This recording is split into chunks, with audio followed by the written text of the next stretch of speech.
चाणक्य नीति चाणक्य द्वारा रचित एक नीति ग्रंथ है जिसमें जीवन को सुखमय और सफल बनाने के लिए उपयोगी सुझाव दिए गए हैं। इस ग्रंथ का मुख्य विषय मानव समाज के जीवन में हर एक पहलू की व्यावहारिक शिक्षा देना है। चाणक्य एक महान ज्ञानी थे जिन्होंने अपनी नीतियों के बदौलत चंद्रगुप्त मौर्य को राजा की गद्दी पर बिठा दिया था। जानिए चाणक्य की कुछ ऐसी महत्वपूर्ण नीतियाँ जो आपके जीवन के किसी न किसी मोड़ पर काम आ सकती हैं। आचार्य चाणक्य कहते हैं, बुद्धिमान वही है जो अपनी कमियों को किसी के सामने उजागर न करे। घर की गुप्त बातें, धन का विनाश, दुष्टों द्वारा धोखा, अपमान और मन की चिंता, इन सब बातों को अपने तक ही सीमित रखना चाहिए। मनुष्य अकेला ही जन्म लेता है और अकेला ही दुख भोगता है, अकेला ही मोक्ष का अधिकारी होता है और अकेला ही नरक जाता है। रिश्ते नाते तो सिर्फ क्षण भर के लिए हैं। हमें अकेले ही दुनिया के मंच पर अभिनय करना पड़ता है। विद्वान सब जगह सम्मानित होता है। अपने उच्च गुणों के कारण देश विदेश में सभी जगह वह पूजनीय होता है। विद्या ही सर्वोच्च धन है। विद्या के कारण ही खाली हाथ होने पर भी विदेश में धन कमाया जा सकता है तथा मान सम्मान बढ़ाया जा सकता है। विद्या के अभाव में उच्च कुल में जन्म व्यक्ति भी सम्मान नहीं पाता है। सुपात्र को दिए गए धन का फल अनंत काल तक मिलता रहता है। भूखे को दिए हुए भोजन का यश कभी खत्म नहीं होता। दान देना सबसे महान कार्य है। बिना सत्य के सारा संसार व्यर्थ है। संसार में सब कुछ सत्य पर ही टिका है। सत्य के तेज से ही सूर्य तपता है। सत्य पर ही पृथ्वी टिकी है। सत्य के प्रभाव से ही वायु बहती है। सत्य ही जीवन का सच है। गधा बहुत संतोषी जीव है क्योंकि थकने पर भी वह बोझ उठाता रहता है। सर्दी गर्मी की उसे परवाह नहीं रहती। संतुष्ट भाव से जो मिल जाए उसी से गुजारा बसर करना, यह बात गधे से सीखनी चाहिए। जो मनुष्य ना तो विद्वान है, ना दानी है, ना साधक, जिसमें शीलता का अभाव है, गुणहीन है, अधर्मी है, ऐसा मनुष्य पशु के समान है। भावना इंसान को इंसान से जोड़ती है। दूर रहने वाला व्यक्ति भी यदि हमारा प्रिय है तो वह हमेशा दिल के पास रहता है, जबकि पास रहने वाला व्यक्ति भी हमारे दिल से कोसों दूर रहता है, क्योंकि उसके लिए हमारे दिल में कोई जगह नहीं होती। क्रोध यमराज के समान होता है, वह सब कुछ नष्ट कर डालता है। संतोष ही सुख वैभव प्रदान करता है। विद्या कामधेनु के समान है और तृष्णा वैतरणी के समान कष्टकार है। हमें इन बातों को व्यवहार में लाकर इनके अनुसार ही कार्य करना। एक गुण सैकड़ों अवगुणों को छिपा लेता है। इसी प्रकार केवड़े में कांटे होते हैं, कीचड़ में पैदा होता है, फिर भी अपनी सुगंध से सबको अपनी ओर आकर्षित करता है। गुलाब में भी कांटे होते हैं, लेकिन उसकी मधुर सुगंध उसके एक दोष को ढक लेती है। अपने रहस्य किसी के सामने भी भूल कर उजागर नहीं करने चाहिए। कुछ बड़े व्यक्ति तो ऐसा कह गए हैं, अपने दोष को अपनी पत्नी से भी छिपाना चाहिए। यहाँ पर सावधानी बरतनी चाहिए।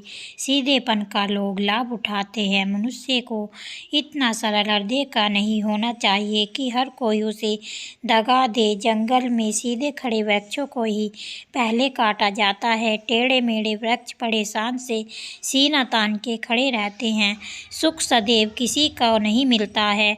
ऐसा कोई प्राणी नहीं जो कभी बीमार नहीं होता। कोई कुल निष्कलंक नहीं होता। कोई नान कोई दोष निकाल ही देता है। हमें परिस्थिति के अनुसार ही आचरण करना चाहिए। बुरे मित्र का ना होना ही अच्छा है। बुरे राजा से सदैव बिना राजा होना ही अच्छा है। सदाचरण से सही रहित शिष्य से शिष्य का ना होना ही अच्छा है और बुरे आचरण वाली स्त्री के बिना स्त्री ना होना ही अच्छा है। वही है जो फूंक फूंक कर कदम रखे, पानी को छान कर पिए, शास्त्र के अनुसार वाक्य बोले और सोच विचार कर कर्म करे। इस तरह किए गए कार्य में सफलता उससे मिलती है। विद्वान को सत्य बोलकर, लोभी लालची को धन देकर, अहंकारी को हाथ जोड़कर और मूर्ख को मनमानी करने से ना रोककर, ऐसा व्यवहार करके इनसे कोई भी मनचाहा काम करवाया जा सकता है। बगुले से एकाग्र चित्त होने की शिक्षा ग्रहण करनी चाहिए। जिस प्रकार बगुला अपनी समस्त क्रियाओं का त्याग कर एकाग्र चित्त होके अपने शिकार का ध्यान करता है, उसी प्रकार व्यक्ति अपनी गोद पर फोकस करना चाहिए। मूर्ख का हृदय सूना रहता है, पुत्र रहित घर सूना रहता है, लेकिन गरीब का घर इनसे कहीं अधिक सूना रहता है। और आदमी को परिश्रम कर कर इस पर विजय पानी चाहिए। दुर्जन को साहस से, बलवान को अनुकूल व्यवहार से और समान शक्तिशाली को नम्रता से और अपनी ताकत से वश में करना चाहिए। अतिथि का सत्कार न करने वाला, थके हारे को आश्रय न देने वाला और दूसरों का हिस्सा हड़प करने वाला, यह सब लोग महापापी होते हैं। जो व्यक्ति सभी प्राणियों के प्रति समान भाव रखता है और दूसरे के धन को मिट्टी के समान समझता है और पराई स्त्री को माता के समान देखता है, वही विद्वान और ब्राह्मण है। ऐसी दोस्ती का मर्म, गुप्त बात, घर का भेद, अपमान की बात, इन सब को गुप्त रखना ही हितकर होता है। दिन में दीपक जलाना, समुद्र में बारिश होना और पेट के लिए भोजन और धनवान को धन देना व्यर्थ है। जो वृक्ष बिल्कुल नदी के किनारे पैदा होते हैं, जो स्त्री दूसरों के घर में रहती है और जिस राजा के मंत्री अच्छा नहीं होते हैं, वे जल्दी ही नष्ट हो जाते हैं, इसमें कोई संशय नहीं है। नदी के किनारे के वृक्षों का जीवन कितना दिन का हो सकता है, यह कोई नहीं कह सकता। इसलिए बाढ़ या तूफान के समय नदियाँ अपने किनारे के पेड़ों को ही क्या, अपने आसपास के फसलों और बस्तियों को भी उजाड़ देती हैं। इसी प्रकार दूसरों के घरों में रहने वाली स्त्री कब तक अपने आप को बचा सकती है? जिस राजा के पास अच्छी सलाह देने वाले मंत्री नहीं होते, वह कब तक अपने राज्य की रक्षा कर सकता है? अतः ये सब निश्चय पूर्वक जल्दी ही नष्ट हो जाते हैं। मनुष्य के व्यवहार से उसके कुल का पता चलता है। मनुष्य की बोलचाल से इस बात का पता चलता है कि वह कहाँ का रहने वाला है। वह जिस प्रकार का मान सम्मान किसी को देता है, उससे प्रेम प्रकट होता है और उसके शरीर को देखकर उसके भोजन की मात्रा का अनुमान लगाया जा सकता है। मनुष्य जिस प्रकार का व्यवहार करता है, उससे उसके कुल का ज्ञान भली प्रकार हो जाता है। इसी प्रकार मनुष्य की भाषा और बोलचाल से उसके देश प्रदेश अथवा रहने के स्थान का पता चलता है।